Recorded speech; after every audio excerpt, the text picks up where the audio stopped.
Welcome to the African History Network show right here on 910 AM, the Superstation, the Future Radio. Hey, I'm your host, Brother Michael Imhotep. It is Thursday, February 25th, 2021, and we are live. Hope everybody's doing well today. Well, it's been a very, very busy day, very busy news day. We're going to cover some of those stories going on today. And do you know what today is? Do you know what today is? Today is February 25th.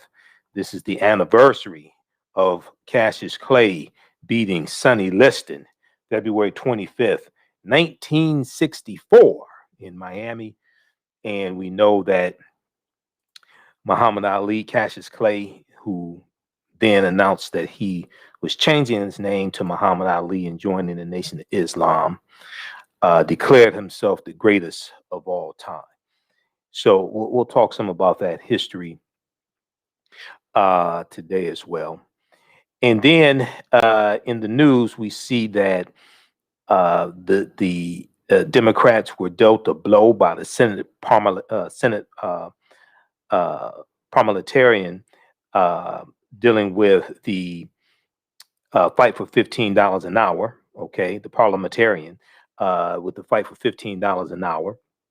They were dealt a big blow. So we'll talk some about that. Senate ruling says Democrats can't put $15 minimum wage in COVID relief bill. Then also we posted a story this morning from CNN about Donald Trump and his taxes.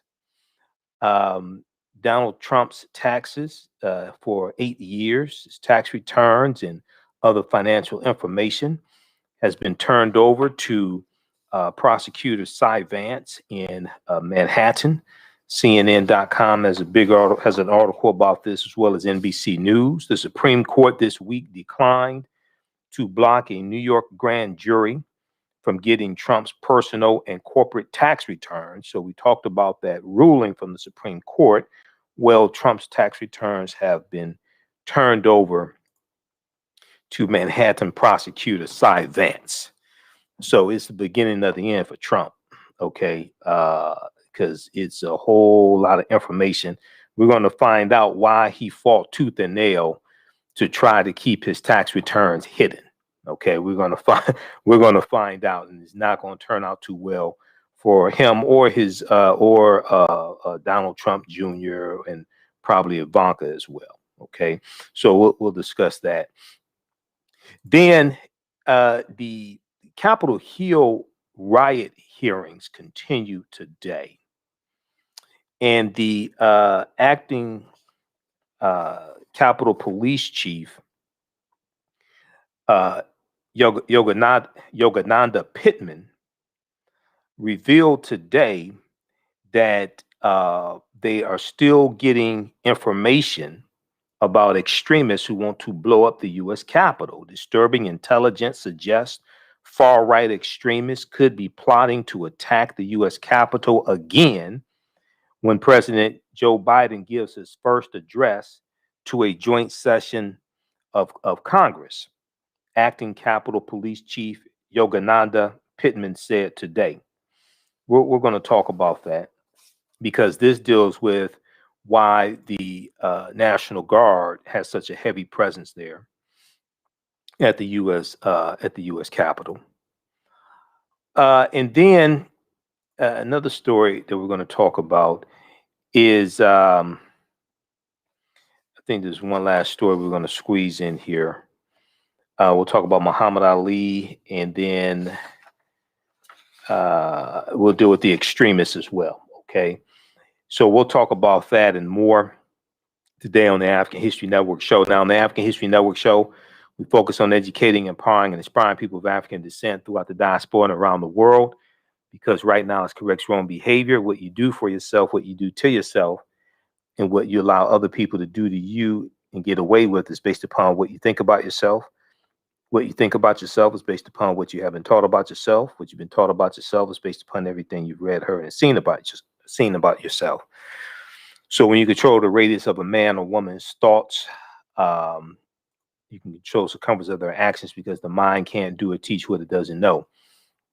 Now, we deal with a number of different topics here on the African History Network show. We deal with current events and history and politics, education, economic empowerment, entrepreneurship, relationships, love, sex, health issues, and much, much more. Sign up for our email newsletter. Text the word Kemet, Kemet, to 22828 to sign up for our email newsletter. Text the word Kemet, Kemet, to 22828 to sign up for our email newsletter. Also visit our website, AfricanHistoryNetwork.com, AfricanHistoryNetwork.com, to sign up for our email newsletter. You can still register for the online course that I teach, Ancient Kemet, the Moors, and the Ma'afa, Understanding the Transatlantic Slave Trade, what they didn't teach you in school. We had a great class this past Tuesday. Dr. David Imhotep, author of the book, The First Americans Were Africans, Documented Evidence, was our guest speaker in the class. So as soon as you register, you can watch the class from this past Tuesday, and you can watch last Tuesday's class also with cultural anthropologist Sister Nubia Wardford. That was a fantastic class as well. We dealt with the origins of ancient Kush and the African queens of antiquity. Okay. And you'll be ready for our Tuesday class on March 2nd. So it's an 8-week, 16-hour online course. It's not too late to register. We do the classes live. All the classes are recorded, so you can go back and watch them over and over again. Okay. And then you'll be ready for class Tuesday, March 2nd, 8 p.m. to 10 p.m. Eastern Standard Time. You can watch from around the world. We also have bonus content. We deal with thousands of years of history, and we deal with ancient Egypt, ancient Kemet. We deal with the 800-year occupation of Europe by the Africans known as the Moors, who take the teachings from ancient Kemet, ancient Egypt into Europe in the Nile Valley region of Africa, to take those teachings into Europe, and this brings Europe out of the Dark Ages. Then we deal with what led up to the transatlantic slave trade happening in the wars and the conflicts between these Africans and Europeans. All right, so you can we'll post a link here. You can also register at our website, AfricanHistoryNetwork.com, AfricanHistoryNetwork.com. It's on sale, $80. And you can watch from around the world. Okay. All right. So I sent you the clips, Shakita. We're going to go ahead and jump into these stories here. Let's go to. We're going to go to the readout dealing with Senate parliamentarian rules that minimum wage increase cannot be included in COVID relief bill. We'll go to that clip here in just a second. So when we look at, we know that during the presidential campaign and also during the Senate race in Georgia, the fight for $15 an hour was one of the big items on the Democrats' agenda. Okay.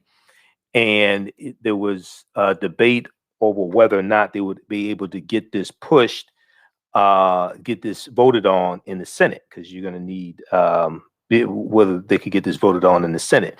Well, a ruling in the Senate on Thursday dealt a severe blow to Democrats' hopes of raising the minimum wage in the COVID-19 relief bill, likely dooming the proposal in the legislation that is headed for a vote in Congress.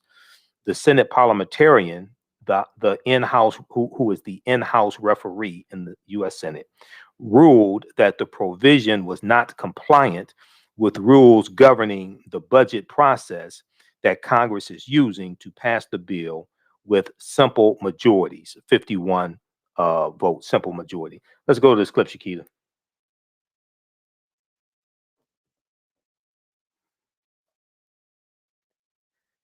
Breaking news tonight, the Senate parliamentarian has denied Senate Democrats' attempts to include a $15 an hour minimum wage in the $1.9 trillion COVID relief package. It is a huge setback for Democrats who were bullish on the prospect that it would survive.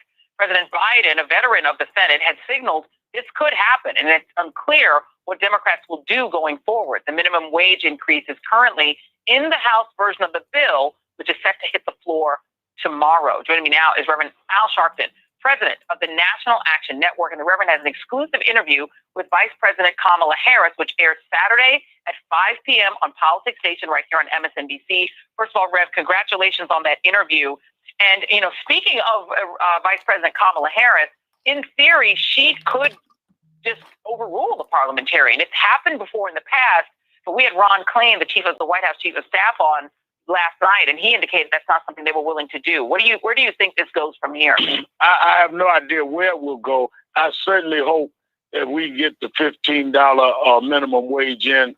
I think that it is absurd to think that people can survive off of $7 an hour or $11 an hour, given where we look at the economic reality that people have to feed their families. And we have to remember people are also coming out of slowly a pandemic where they have extra needs. So clearly, I think we should do all we can to maintain the $15 an hour wage.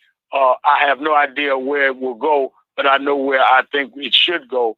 And whether or not we deal with it in terms of an overrule or not, we must continue to struggle to give people what they need. Okay, pause right there. All right, we're going to continue this on the other side of the break. This is an example of how politics is the legal distribution of scarce wealth, power, and resources, and the writing of laws, statutes, ordinances, amendments, and treaties, their adoption, interpretation, and enforcement, and how politics impacts every aspect of our lives. You listen to the African History Network show right here on 910 AM, the Superstation, the Future Radio. I'm Michael Imhotep. We'll be back in a few minutes. Stand by, everybody.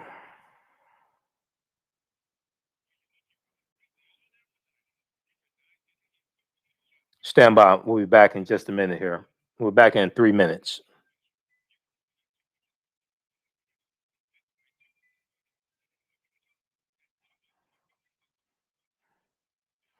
All right. Everybody share this broadcast on your social media platforms. Invite your friends to tune in. Stand by.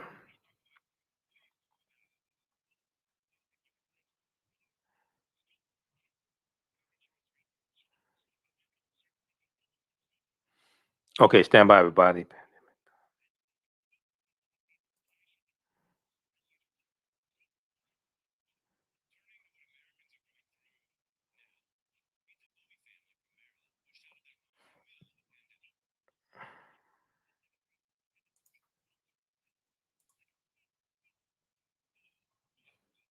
All right. How's everybody doing? Okay, share this broadcast on your social media platforms. Invite your friends to tune in. Calling number is 313-778-7600. 313-778-7600 is the calling number if you have a question, quick question or comment.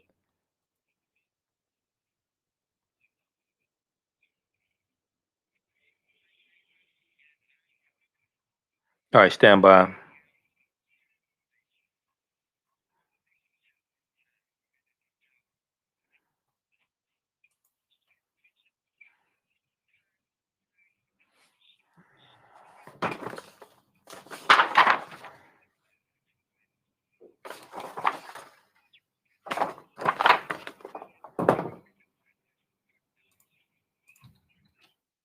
All right, back from break in 1 minute.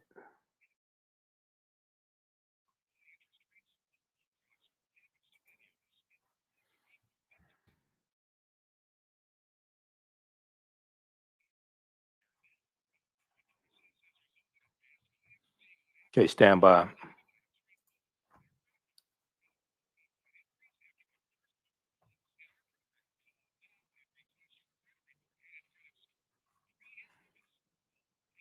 We've got back from break in 1 minute.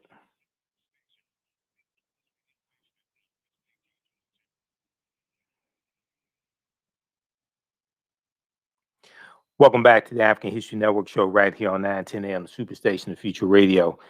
I'm your host, Brother Michael Imhotep. It is Thursday, February 25th, 2021, and we're live. Hope everybody's doing well. 313-778-7600 is the call-in number if you have a question or comment. 313-778-7600 is the call-in number if you have a question or comment. And just a couple of historical facts about 910 AM Superstation. It was founded in 1922. It's the oldest radio station in Detroit. There were no refrigerators, only ice boxes in 1922. No cheeseburgers, no drive-throughs, no power steering for cars. There was no Ambassador Bridge, no TV. There was no Detroit Lions or Detroit Red Wings when 9:10 a.m. went on the air in 1922. Some people will argue there's no Detroit Lions now. I'd be one of those that argue. I don't know why you waste your time watching the Lions, but maybe you're a glutton for punishment. Who knows? But anyway, so I mean, but I'm the same guy. I haven't watched the NFL game since Colin Kaepernick played his last NFL game. So what do I care? I don't even watch the Super Bowl. But anyway, okay. So right before the break, we were talking about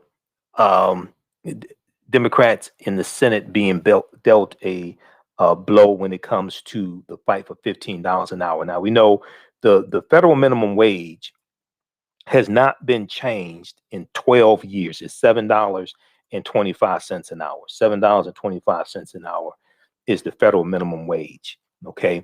Now, Senate Majority Leader Chuck Schumer said, quote, "We are deeply disappointed in this decision. We are not going to give up the fight to raise the minimum wage to $15 to help millions of struggling American workers and their families. The American people deserve it, and we are committed to making it a reality." Now, the so-called Byrd Rule, B-Y-R-D, Byrd Rule, limits acceptable provisions in the reconciliation process to taxing and spending. Democrats can still try to pass a wage hike, raising the federal minimum wage through regular order, but that would require 60 Senate votes, which all but assures failure due to a lack of Republican support. You don't have 60 votes in the Senate to support raising the federal minimum wage because you have a lot of obstructionist Republicans that don't care. Now, this will benefit a lot of their constituents and to benefit a lot of poor people, poor white people that keep voting for Republicans. But the Republicans are not going to do this. Now, Senator Spineless Lindsey Graham, Republican from South Carolina, the ranking Republican on the Budget Committee, praised the referee's ruling. He said, quote, "Very pleased the Senate parliamentarian has ruled that a minimum wage increase is an inappropriate policy change in reconciliation." Now, Lindsey Graham is from South Carolina. That's one of the poorest states in the country. South Carolina is also where the Civil War started. So it makes sense they vote a dumbass like Lindsey Graham back into the Senate. But this decision, he said, this decision reinforces reconciliation cannot be used as a vehicle to pass major legislation change by either party on a simple majority vote. This decision will, over time, reinforce the traditions of the Senate. Do the traditions of the Senate, Lindsey Graham, include you trying to aid and abet a traitor to the country who incited the insurrection? Is that part of the help me out with this? Is that part of the tradition of the Senate also? I'm just curious. Now, Democrats led by Senate budget. Now, no, so we have to understand when the founding fathers, or as Dr. Francis Cress Wilson called them, the fondling fathers, when they drafted the U.S. Constitution, they put checks and balances in place. They never thought that you would have traitors in the Senate who would side with a traitorous, corrupt president, because the Senate is supposed to be a check on the president. Not only is the Senate a check on the president, but when you go study this, for the first 124 years, people did not vote for U.S. senators. Did you know this? Originally, U.S. senators were appointed by the state legislature, and they served a 10-year term. Originally, you did not even vote for U.S. senator, because the Senate, which is the upper chamber of the legislative branch of the federal government, their job was so important because they were the ones who voted to remove a president from office. And so because they had that monumental task, is not the House of Representatives. The House votes on articles of impeachment, but the trial is held in the Senate. So to shield senators from having to run for re-election, to shield them from public pressure when it comes to trying to decide whether or not to remove a president from office, for the first 124 years, you didn't even vote for U.S. senators. They were appointed by the state legislature. They never thought in their wildest dreams that you would have a Senate so corrupt that they would not hold the president accountable. The other thing is is that when the Constitution was written, you did not have political parties as well. You didn't have political parties. People like George Washington, they were against political parties because it caused division. They never in their wildest dreams would think that you would have a Senate that was so cowardly. They would aid and abet a traitor to the country who tried to overthrow the government. But, you know, this is what happens when you don't understand history. So let's continue. So Democrats led by Senate Budget Committee Chair Bernie Sanders. And if you go to senate.gov, senate.gov is the official website of the Senate. They have a history section there. Read the history. They deal with the whole history of the U.S. Senate. Check that out. Democrats led by Senate Budget Committee Chair Bernie Sanders, independent from Vermont. Didn't Bernie Sanders become a Democrat when he ran for president again? I can't keep up. Is Bernie a Democrat or independent? Which one is it? Make up your mind. Because when he ran for president in 2016, he was a Democrat. Then he went back to the Senate and he became an independent. Then he ran again in 2020 he's a Democrat again. Okay, now he's back an independent. I can't keep up. Which one is it? I like Bernie, but make up your mind. You know, is he doing the political hokey pokey? I mean, what is he doing? You put your left foot in, you take your left foot out. You put your left foot in, then you shake it all about. Okay, you know, I have a 4-year-old daughter. So Bernie Sanders said he strongly disagreed with the ruling and suggested another way to incentivize a wage hike through the budget process. Okay. He said, quote, "In the coming days, I will be working with my colleagues in the Senate to move forward with an amendment to take tax deductions away from large profitable corporations that don't pay workers at least $15 an hour and to provide small businesses with the incentives they need to raise wages." Okay, he said in the statement that amendment must be included in this reconciliation bill. All right, so we need to study the rules of the Senate. You're dealing with some real procedural issues. Dealing with the Senate, go to senate.gov. We need to study the rules of the Senate. And see, this is what I'm trying to explain to all the people. Reparations now. Most of these people can't tell you how to get a damn bill passed in the Senate. They can't tell you how to get around unanimous consent in the Senate. Because Senator Ron Johnson of Wisconsin, who was at the Capitol Hill riot at one of the hearings in the past couple of days, he's up there spouting all these idiotic conspiracy theories. Okay, he blocked the Juneteenth bill. I think it was in 2020. The Juneteenth bill that was co-sponsored by Senator Kamala Harris and Senator Cory Booker. He blocked the Juneteenth bill in the Senate using the unanimous consent rule. Okay. If you can't get a bill passed in the Senate to make Juneteenth a federal holiday and give white people the day off from work, how the hell you get a bill passed in the Senate to pay out trillions of dollars in reparations or whatever number you want to slap on it this week? How do you do that? Nobody wants to answer this question. Senator Rand Paul of Kentucky, another idiot. Senator Rand Paul blocked the anti-lynching bill in the Senate using the unanimous consent rule. Senator Marsha Blackburn of Tennessee blocked 3 election integrity bills in the Senate using the unanimous consent rule.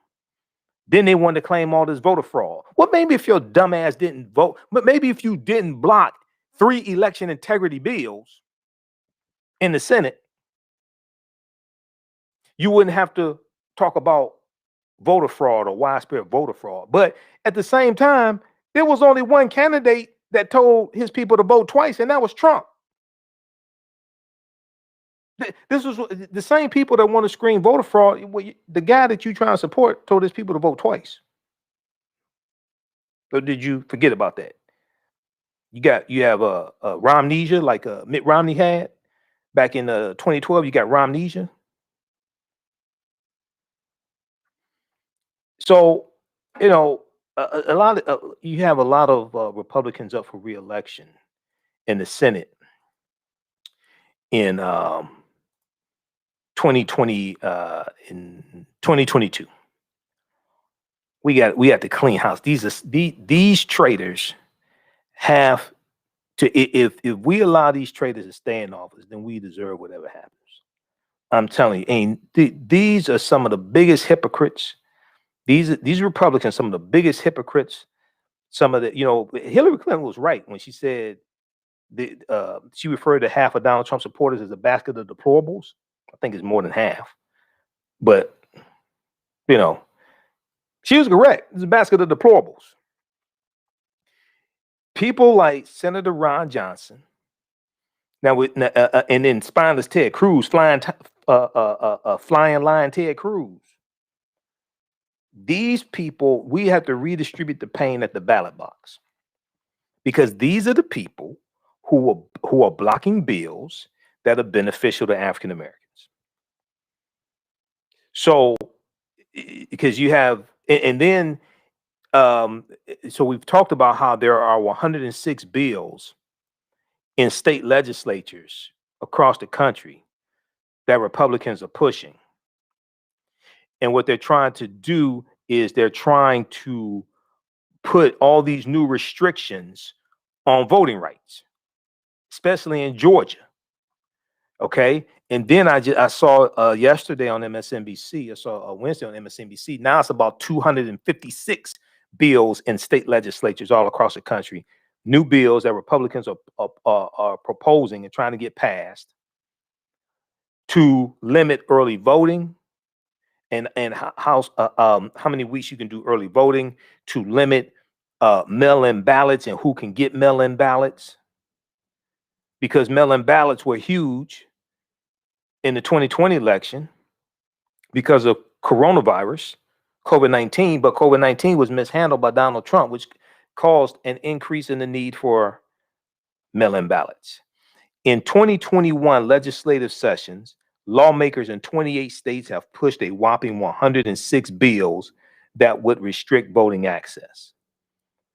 Once again, the same people cheering not being able to give a living wage to the working poor, and most of these Republicans in the Senate are millionaires, and many of the Democrats are millionaires too, but at least they're supporting $15 an hour. But they're making $170,000 plus a year.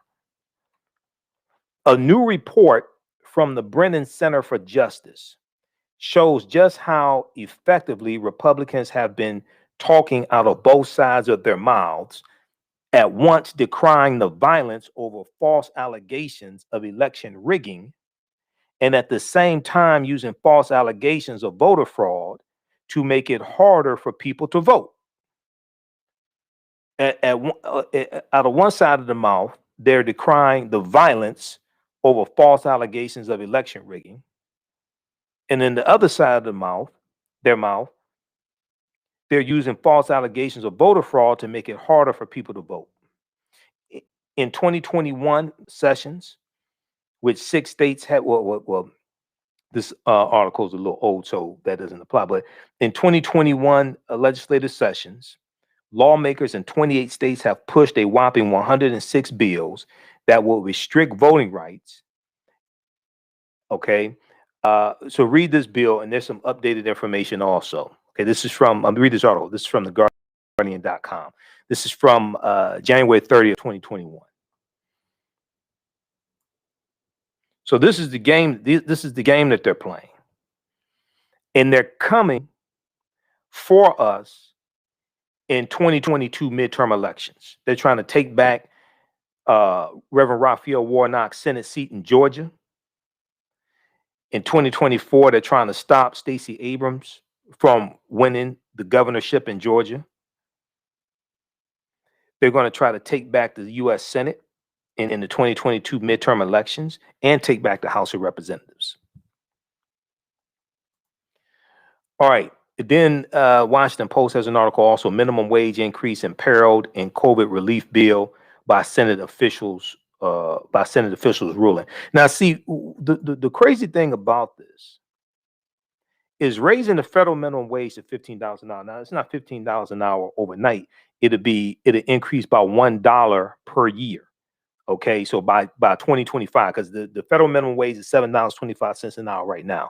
It was raised from something like $5.25 an hour. The last time it was raised, it was because Democrats raised the federal minimum wage when they had control of the House and the Senate. It's been 12 years since the federal minimum wage has been raised. And then you look at who's trying to stop it from being raised right now, who's speaking out against it. It's Republicans. But Kentucky, one of the poorest states in the country, Mitch McConnell, South Carolina, one of the poorest states in the country, Alabama, one of the poorest states in the country. $15 an hour will help these white people that keep voting for Republicans that keep screwing them over. Alabama has one of the highest poverty rates in the country. Raising the federal minimum wage in Alabama will help a lot of poor white people that just voted for this dumbass named Tommy Tuberville, who couldn't even name the 3 branches of government. And he's a senator. He's a U.S. senator. He couldn't even name the 3 branches of government.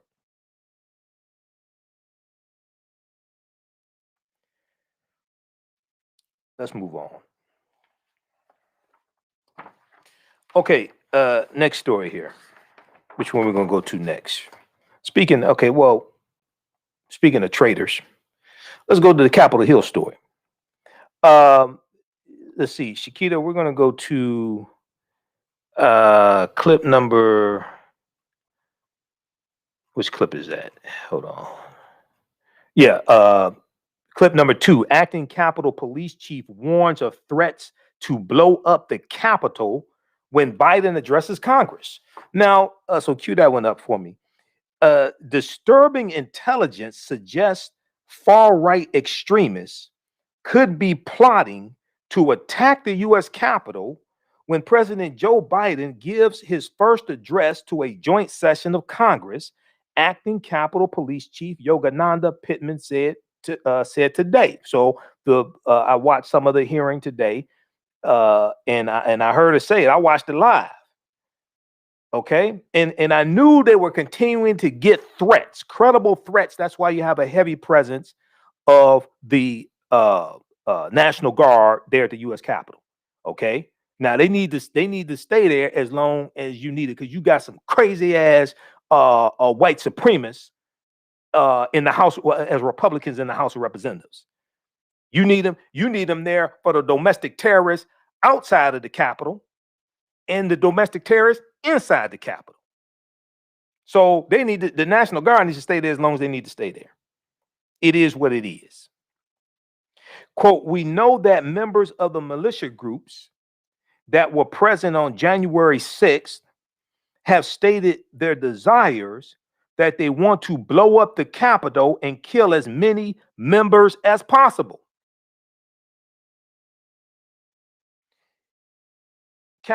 Acting Capitol Police Chief Yogananda Pittman said she testified under oath before a House Appropriations Committee hearing.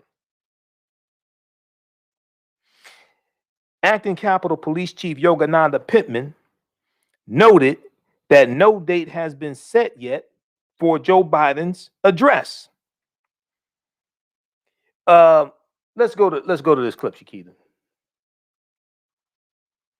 Right, lawmakers were not happy with what they heard today as they tried to untangle the botched security response during the January 6th attack on the Capitol. 2 days ago, appearing before the Senate, it was mostly ousted officials who were in charge of security that day. Today, before the House, it was the current officials who are in charge, and there was this chilling warning from the acting chief of the Capitol Police. We know that members of the militia groups that were present on January 6th have stated their desires that they want to blow up the Capitol and kill as many members as possible with a direct nexus to the State of the Union, which we know that date has not been identified. So based on that information, we think that it's prudent that Capitol Police maintain its enhanced and robust security posture until we address those vulnerabilities going forward. Joining me now is NBC News Capitol Hill correspondent Garrett Haake and General Joseph Langell, the former chief of the National Guard Bureau. So, Garrett, that's a chilling warning that there are people out there that are wanting to, potentially planning, to blow up the Capitol, kill as many lawmakers as possible. What was the reaction when she testified? Well, look, lawmakers were really frustrated by the first hearing that happened earlier in the week and by the lack of information that they've been getting up until this point on the response to January 6th. And that answer came as lawmakers have been asking, what's up with these fences? Why do we still have 8-foot-high fences topped with razor wire and hundreds of National Guardsmen around the Capitol? That's a pretty good indication of why that security is still here and a suggestion of how long it might stay. The lawmakers were also frustrated at lots of the little operational failings that we essentially learned about that contributed to January 6th, like that the officers didn't really know how to clear the space when there was an infiltration, that they weren't sure what the use of force rules were, at least as regarded to deadly force. Lots of little things like that now the current leadership in the form of that acting U.S. Capitol Police Chief is going to have to clean up ahead of that speech to a joint session of Congress, not technically a State of the Union, but potentially the next big event on the Capitol that at least the intelligence that they are now listening very closely to suggests might draw any kind of major crowd, protest, or possible violence. Okay, pause it right there. Pause it right there. Now, how should I say this so this doesn't sound crazy, but look at what you're dealing with. So I don't know how to say it, but acting Capitol Police Chief Yogananda Pittman. Okay, now I understand she was, from my understanding, she was second in command. So Stephen Sund stepped down, he resigned. So she's the acting Capitol Police Chief. And Garrett Haake, he just said that this is something she's gonna have to clean up. Isn't it? Isn't it strange how we always got to clean up other people's sugar honey iced tea? I just find it interesting. The sister got to clean this mess up. I mean, this is something she has to clean up. Okay, from white supremacist domestic terrorists, this is something she has to deal with because the white guy resigned. Now I know that if I remember correctly, I think and we know the Sergeant at Arms of the House and Senate resigned. House Speaker Nancy Pelosi and Chuck Schumer of the Senate, they asked for them to resign. I understand this, but it's just interesting how African Americans got to clean up this stuff from these crazy ass domestic terrorists and all this stuff. And we've been telling y'all about crazy ass white people for years, and you didn't want to listen. Now we got to clean this stuff up. Do we at least get a pay raise? I mean, now, so, African American women make about 67% on the dollar, 67 cents on the dollar that the average white male makes.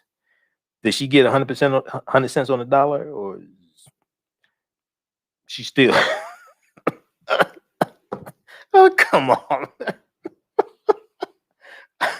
So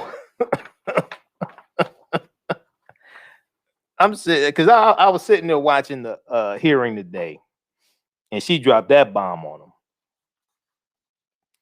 I'm like, okay, all right, you got Marjorie Taylor Greene still in the House acting a damn fool, still in the House of Representatives acting a fool, and you just sit back and look at this, and well,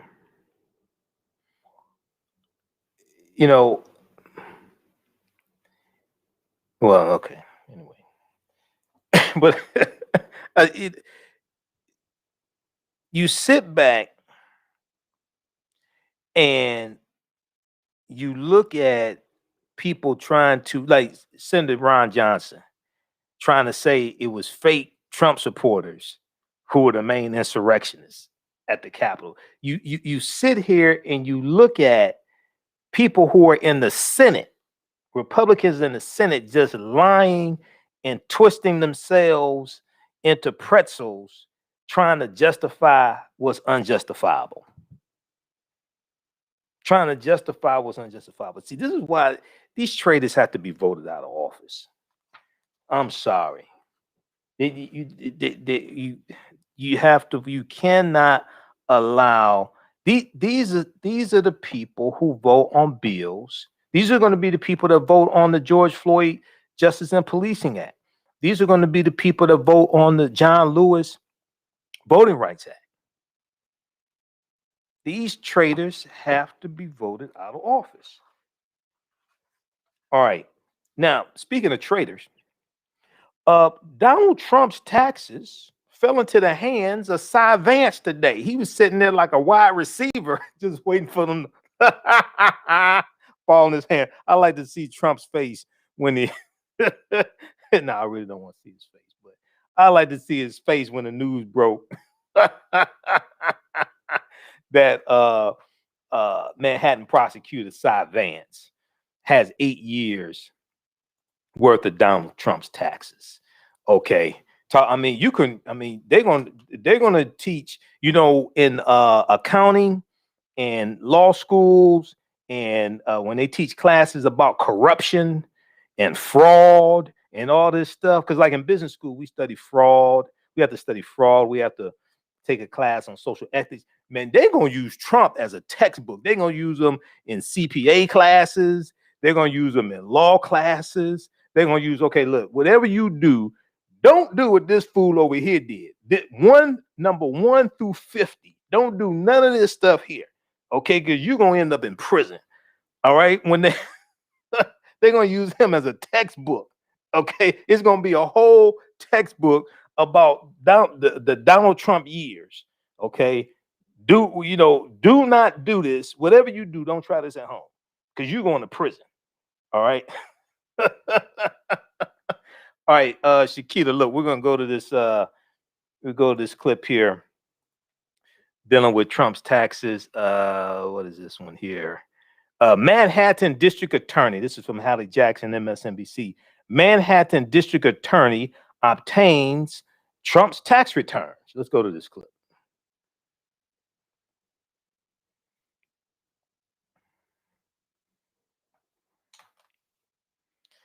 Manhattan District Attorney Cy Vance has obtained copies of former President Trump's tax returns after a Supreme Court decision allowed them to be turned over earlier this week.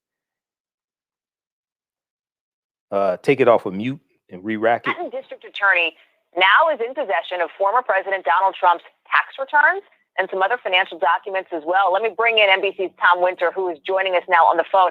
Tom, not a total shock, because we knew after the breaking news on this show Monday with that Supreme Court decision that this was now a question of when, not if.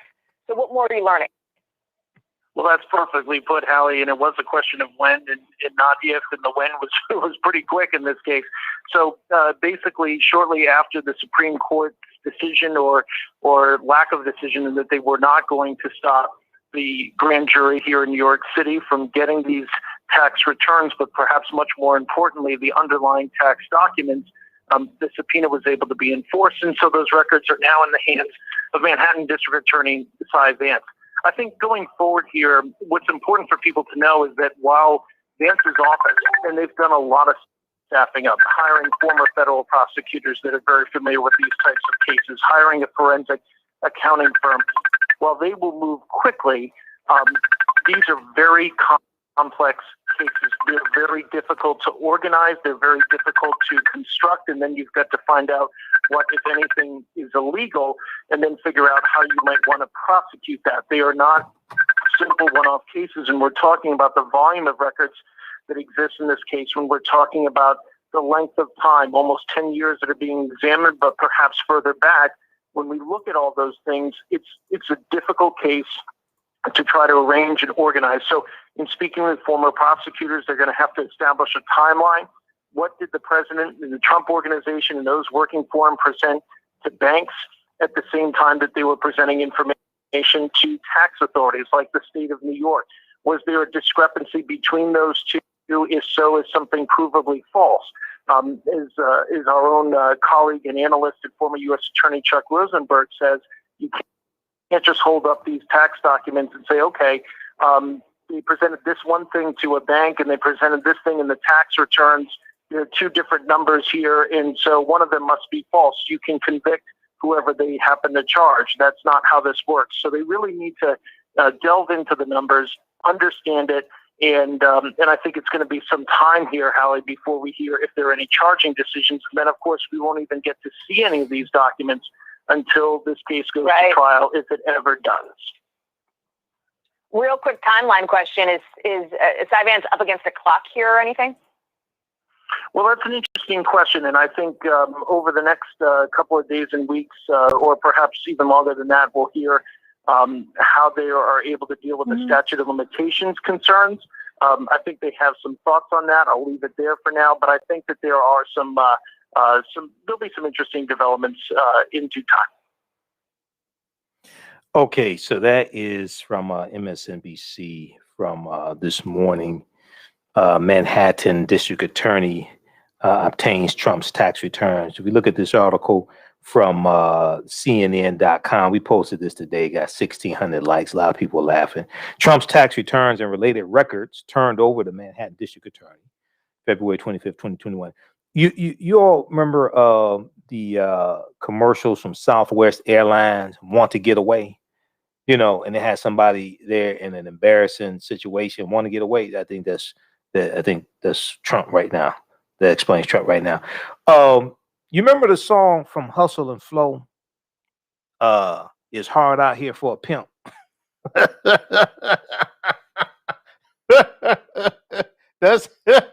that describes Trump right now.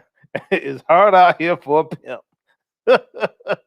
So tax records that former President Donald Trump tried to keep secret for years are now in the hands of the New York District Attorney. Prosecutors obtained the records on Monday, just hours after the U.S. Supreme Court denied Trump's last-ditch effort to keep the records private. A spokesperson for the District Attorney said the millions of pages of documents sources say contain Trump's tax records spanning from January 2011 to August 2019, as well as financial statements, engagement agreements, documents relating to the preparation and review of tax returns and work papers, and communications related to the tax returns. Though the documents handed off from Trump's longtime accounting firm Mazars won't be released to the public because they're subject to grand jury secrecy, their delivery caps off an extraordinary 17-month quest by Donald Trump and his lawyers to block investigators from obtaining the records. Read the rest of this article here. Sit down when you read it. It's a good read. It's a good laugh too. He ain't gonna run for president again. I'm trying to tell you right now. He can stand out there. He's gonna be at CPAC this weekend. He can talk all that stuff. When this stuff drips out and all the corruption and all the fraud from the taxes, he ain't gonna run for re-election again. He could try. He may file papers. People gonna say, no, release the rest of your taxes. He gonna say, I'm under audit. Yeah, we know you're under audit because we saw that fraud over here. But you can't run again and say you're under audit. Why don't you release the years that are not under audit? Release the years from the 80s. Release the years from the 90s. Release the years from 2000, 2001, 2002, 2003. Why don't you release the years? Release 20, 30 years that are not under audit. He's not running again. Speaking of running, we have to run. Those watching on Facebook and YouTube, keep watching. We're going to keep broadcasting right now. It's correct wrong behavior. It's not over till we win. Wakanda forever. Stay tuned for Pastor Greg Davis. We'll talk to you tomorrow night. Peace. All right, stand by. Let's keep going. Let's deal with Muhammad Ali, the greatest of all time. So, all right, if you'd like this type of information, also you can donate to the African History Network, $ the AHN Show through Cash App, $ the AHN Show through Cash App, also through PayPal, paypal.me/the AHN Show, paypal.me/the AHN Show. Okay, so February 25th, 1964. A young Cassius Clay, 22 years old, never beaten, goes up against big bad Sonny Liston. He was a big underdog, and he ended up beating Sonny Liston. And we know that the story, One Night in Miami is about that night celebrating Ali's victory. Okay. So this took place February 24th, 1964, February 24th, 1964. Muhammad Ali beats, Cassius Clay beats Sonny Liston because he hadn't changed his name yet, actually to Muhammad Ali. All right. So I posted some pictures today about this, and we posted some articles also. You see, I'm a big Ali fan. I have my Muhammad Ali shirt on, the greatest. You see, I have my Muhammad Ali shirt on, and then you see the pictures of Muhammad Ali behind me. I've got documentaries on Ali. He's the greatest of all time. All right. So History.com has a good article dealing with this. And I did a Facebook post today and posted some pictures and things like this of Ali. We're going to bring this one up here. Okay, let's flip over here. And then I've got a good video clip. Okay, that's a small picture. You don't want that one. Let's see, I think we have another bigger one.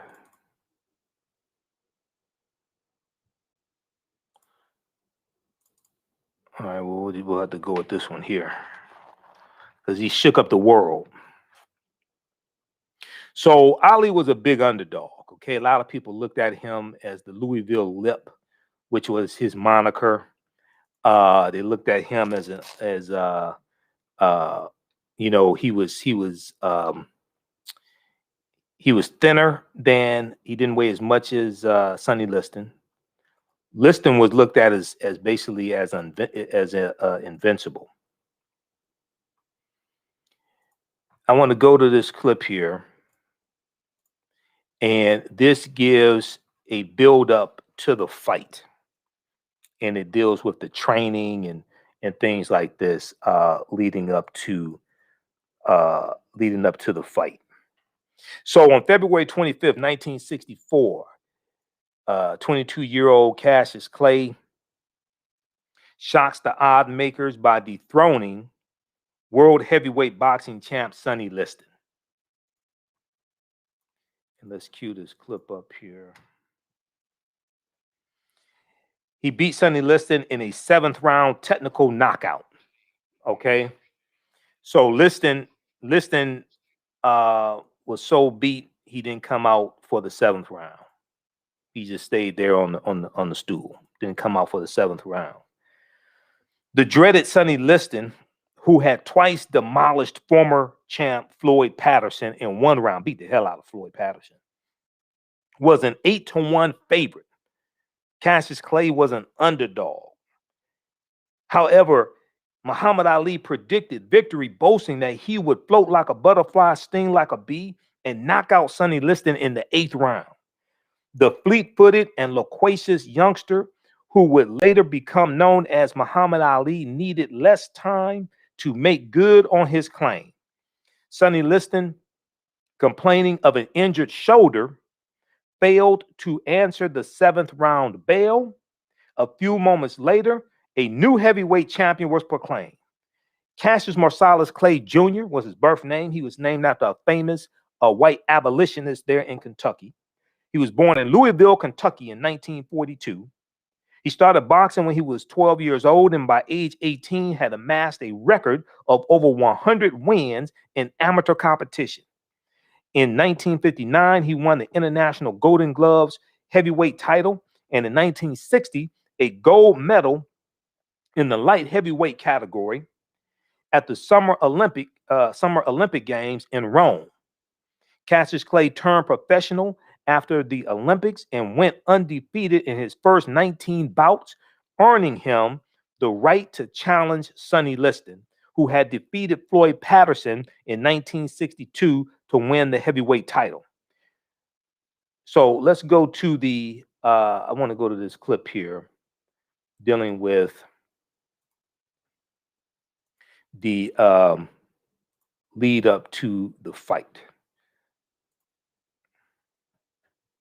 Let's go to this clip. Clay had won the Olympic gold medal in 1960. 4 years later, he challenged Sonny Liston for the heavyweight championship of the world. You tell it to your camera, your TV man, your radio man, and you right there in the whole world. If Sonny Liston wants me, I'll tell him he's the greatest and get the next shit out of the country.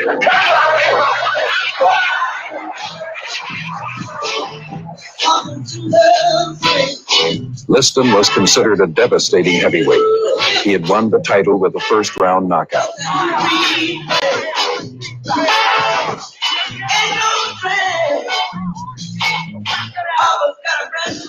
for real, man. I'm for real. Man, I don't get hit.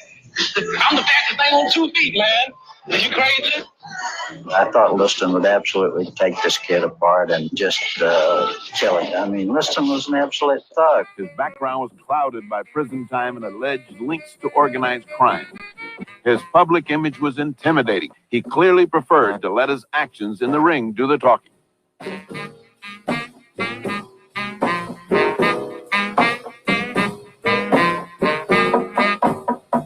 Could you make a serious prediction of how far you think the fight's going to go, Sonny?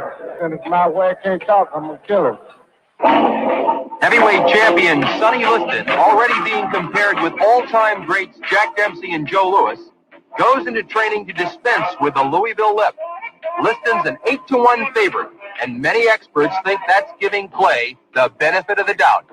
I'm young, I'm handsome, I'm fast, I'm pretty, and can't possibly be beat. But you won't be after I finish with you.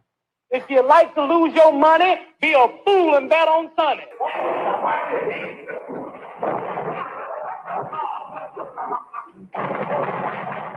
The media loved Clay's antics, but didn't like his chances in the ring. Cassius, can I ask you how you're feeling now at this point of your training? I'm feeling great. I'm ready to go to war right now. Well, when you say you're ready to go to war right now... I see that guy on the street, I'll beat him before the fight. You'd actually take him on before the fight? Beat him like I'm his daddy. I saw Sonny Liston a few days ago, Cassius. Ain't he ugly? He's too ugly to be the world's champ. The world's champ should be pretty like me. Well, he told me to bet my life that you wouldn't go 3 rounds. Well, if you want to lose your money, then bet on Sunday. I'll never lose a fight. It's impossible. Tell him. It's impossible. Never lost a fight in your life. Ask any of my fans when was the last time they lost. I'm too fast. Champion from I'm the king. Born the champ. I'm not only a fighter. I'm a poet. I'm a prophet. I'm the resurrector. I'm the savior of the boxing world. If it wasn't for me, the game would be dead. What percentage of the fans who are coming to see you fight Sonny Liston, what percentage of the fans do you feel will be coming to see him, and what percentage do you feel will be coming to see you? Well, 100% will be coming to see me, but 99% will be coming to see me get beat. You really feel that? Because they think I talk too much. But I got these. And they represent your thinking? These represent dynamite. There he is. An unheard of thing happened at the Main Street Gym in Miami. Challenger Cassius invaded while Liston was training. Sonny might be great, but he will leave in 8. If he want to go to heaven, I'll get him in 7. He'll be in a worse fix if I cut it to 6. If he keeps talking jive, he'll go in 5. If he keeps talking about me, I'll get him in 3. If that don't do, he'll fall in 2. And if he run, he'll go in 1. And if he don't want to fight, he should keep himself home that night. People do say I'm cocky. Some say I need a good whipping. Some say I talk too much. But anything that I say, I'm willing to back up. Yeah, I wish him a happy new year because he's going to need happiness after I annihilate him because I'm going to beat him so bad, he's going to think he robbed the bank.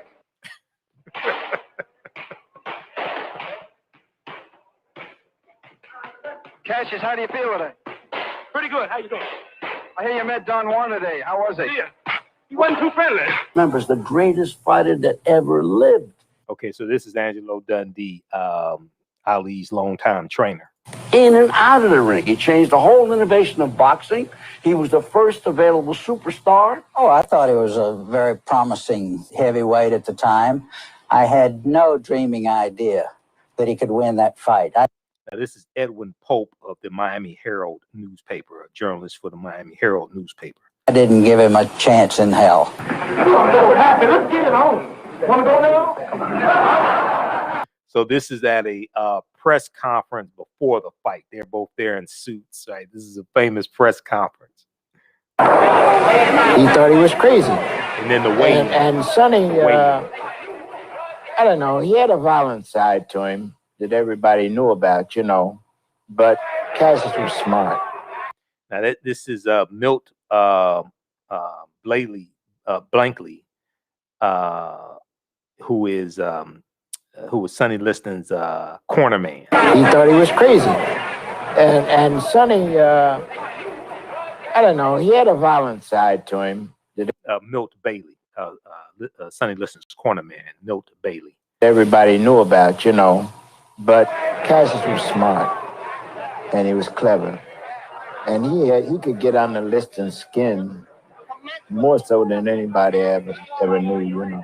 Liston didn't know what to expect, what came into play there. Tough guys are afraid of guys that are a little goofy. You know, guys fly over the cuckoo's nest. No, those kind of guys. Tough guys don't know where to go with that. And he was a tough guy, Liston. So Liston's kind of looking at him like this, and then he's screaming and he's hollering. Dr. Robbins taking his blood pressure. Angelo, your guy's scared to death. This guy's scared to death. He's scared. I ain't gonna make the fight go on. And I'm listening to the guy. I said, he's only playing. He's only playing. I'm saying, we're having a little fun here. Clay said later, he said anybody would have to be afraid of a crazy man. And that's why I was acting crazy. For nearly 9,000 people, including celebrities from sports and show business, filled Convention Hall on the evening of February 25th. Millions more watched closed-circuit television in movie theaters around the world. At just before 10 p.m. Eastern Time, Cassius Clay and his entourage made their way to the ring, to be followed by Sonny Liston. There we see the spotlight on the world champion, Sonny Liston. In his entourage, Sonny with that hooded robe, heavyweight champion with ropes being spread apart, bounces in, calm, cool, collected, and we're on the opposite corner of Sonny Liston. We see at this point the challenger Cassius Marcellus Clay, 22 years of age, unbeaten. 15 rounds for the heavyweight championship of the world.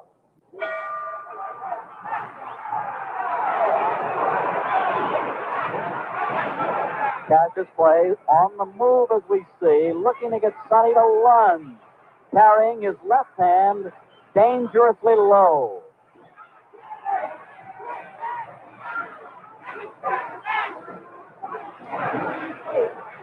All right, hold on. Let me advance this here. Okay. He has a cut below the eye, and he's getting hit with all the punches in the book. The crowd now cheering the challenger. Cassius Clay, peripheral vision, sharp. He's looking over my shoulder. They might be stopping it. That might be all, ladies and gentlemen. Get up there, Joe. Get up there. Get up in the ring.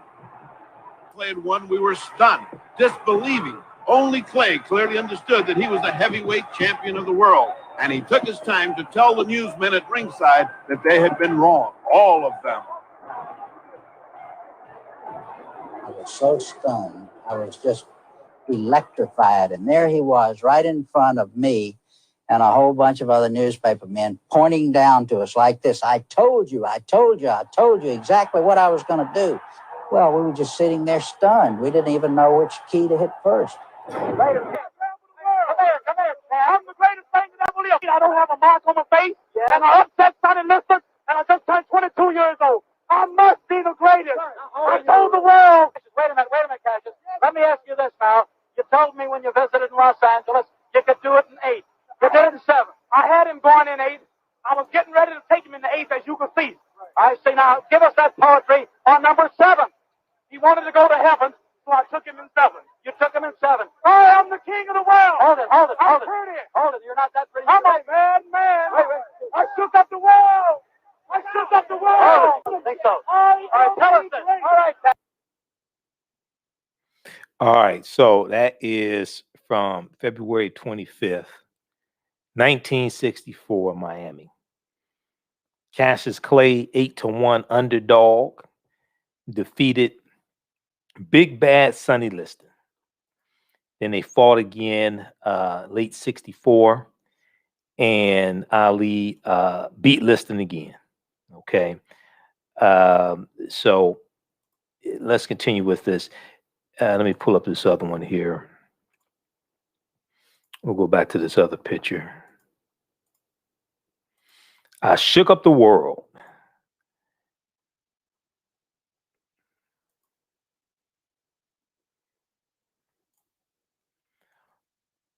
Okay, so on February 25th, 1964, a crowd of 8,300 spectators gathered at the Convention Hall Arena in Miami Beach to see if Cassius Clay, who was nicknamed the Louisville Lip, could put his money where his mouth was. The underdog proved no bragging fraud, and he danced and backpedaled away from Liston's powerful swings while delivering quick and punishing jabs to Liston's head. Liston hurt his shoulder in the first round, injuring some muscles as he swung for and missed his elusive target, Cassius Clay. By the time he decided to discontinue the bout between the 6th and 7th rounds, he and Cassius Clay were about equal in points. A few conjectured that Liston faked the injury and threw the fight, but there was no real evidence, such as a significant change in bidding odds just before the bout, to support this claim. To celebrate winning the world heavyweight title, Cassius Clay, Muhammad Ali went to a private party at a Miami hotel that was attended by his friend Malcolm X, an outspoken leader of the African American Muslim group known as the Nation of Islam. So we've seen the movie directed by Regina King, One Night in Miami, and it's about the night celebrating Muhammad Ali's victory. And it's Sam Cooke, Jim Brown, Muhammad Ali, and Malcolm X in a hotel room with no women. Okay, so because Jim Brown and Sam Cooke is like, he said, what kind of party is this? There's no women here. It's just us. They were in Malcolm's room. Okay, they were in Malcolm X's room, and you all have seen the broadcast I did about One Night in Miami. We're gonna re-air that one. I'm gonna go through and edit that. We're gonna re-air that one. It's a lot of history. It's a lot of history in that movie. So it was. I'm gonna go through and watch One Night in Miami again. Malcolm's room was room number 245. Room 245. Okay, at the hotel. And it was a hotel that was a segregated hotel that Malcolm stayed at. Malcolm didn't want to stay at a hotel owned by white people. He stayed at a hotel owned by African Americans. All right. So 2 days later, a markedly more restrained Cassius Clay announced he was joining the Nation of Islam and defended the organization's concept of separation, racial separation, while speaking of the importance of the Muslim religion in his life. Later that year, Muhammad Ali, who was the descendant of a formerly enslaved person, rejected the name Cassius Clay given to his family by the owner of enslaved peoples and took the Muslim name of Muhammad Ali. Muhammad Ali will go on to become one of the 20th century's greatest sporting figures. Now, he was named Athlete of the Year by Sports Illustrated. As much for his social and political influence as his prowess in his chosen sport. After successfully defending his title 9 times, it was stripped from him in 1967 after he refused to be inducted into the U.S. Army. That was late April 67. He refused to be inducted into the U.S. Army on the grounds that he was a Muslim minister and therefore a conscientious objector to the Vietnam War.